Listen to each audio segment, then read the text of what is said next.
back. We're going to do the lacrosse ball work, foam roll work for healthy hips and knees. I love filming these videos because I get to roll.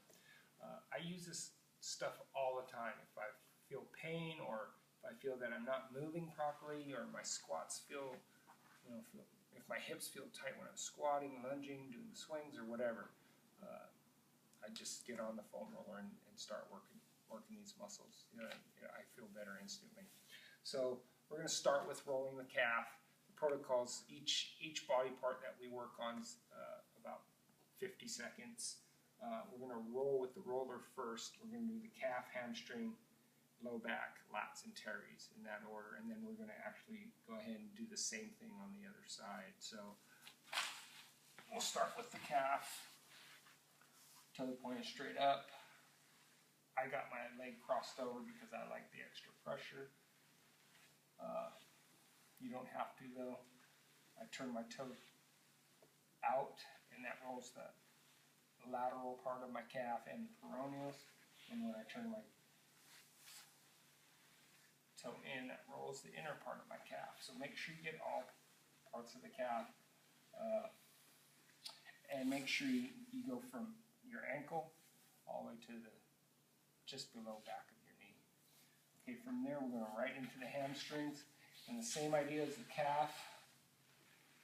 Toe up gets the middle, toe out gets the lateral, toe in gets the medial or the inner. Okay, and again, 4-range of motion, go to the sit bone, and then all the way just the back of the knee. Okay, you can also cross over for more pressure. And then from there, I'm going to go right to we're skipping the glutes here because we're going to use the ball for the glutes. So we're going to go right into the low back. Low back work here. Make sure you keep your back straight, core's tight. And then I just rotate just a little bit. I'm emphasizing my left side. And then now I want to do the upper back.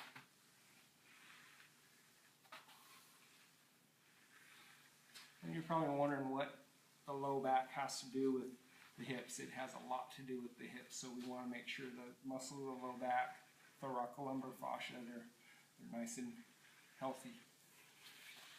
And then going back into the lats, teres, rear delt. So you got this anterior oblique chain where if these are tight, hips tight, they cross over and affect each other, so we want to make sure we work on these.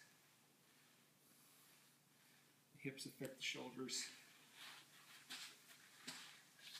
And this is just rolling that lat out a little bit. Then we're going to go ahead and do that same thing on the other side.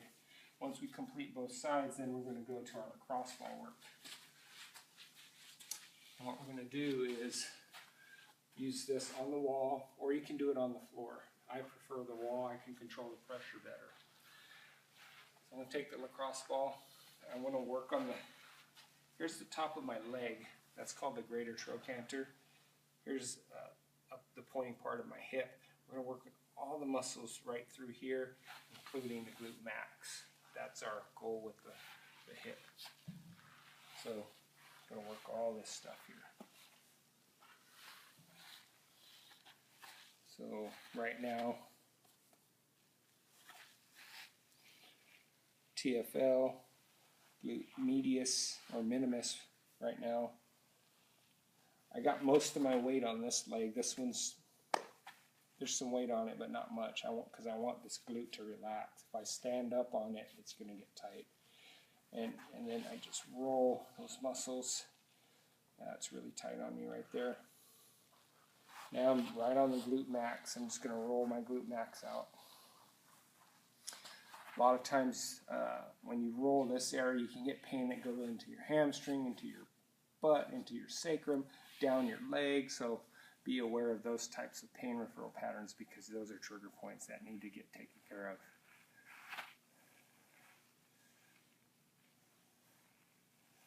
Running, lunging, squatting are all affected by these trigger points, walking even.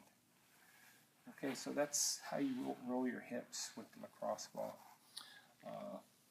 And then that's the whole protocol. Healthy hips.